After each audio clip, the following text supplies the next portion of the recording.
How do you want to be remembered by? For me, art is always at the top of my mind. And I think for me, I want to show that anybody can do it. There's room for everybody. I think there's strength in numbers. So I want my art to reflect. No one has to be superior. Like, we can all rise to the top if we all help each other. Through belief, whether you have everybody supporting you or by yourself.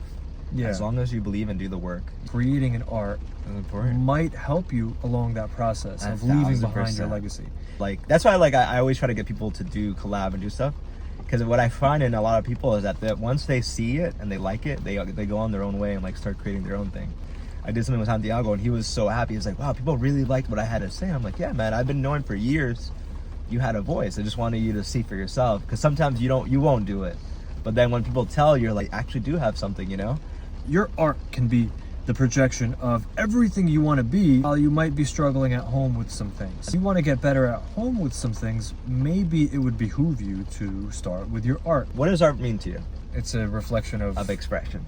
People are artists and don't even know it that they're artists. Because when you wake up, how do I want to reflect what I'm feeling? I love what you said, because art, see, you know why it helps in your daily life? Because you might be frustrated here, but you might write a song and you might vent, or you might film something and you might be feeling whatever, but then people are like, wow. I think everybody's an artist without even knowing it. The only difference is, and this is why they don't think they're artists, because you have to do the reps. But everybody that's a real person and has a real heart and consciousness has the ability to express themselves. Yeah.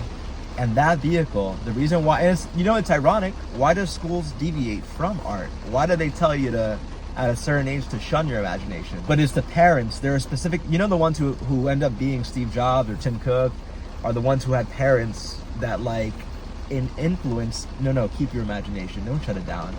Here, read this book. That's how I started. My parents handed me books, and books open up your imagination. I think when you're hands-on at a young age, your child has a good chance of being some kind of artist. Everybody has a talent. You were a coach for many years. You might not think of it, but guess what? You are an artist. You were helping somebody express moving their body because you had a passion for it. You didn't do it for the dollar. I hear when you talk about it, you speak about it with love. That's a passion. That's an art.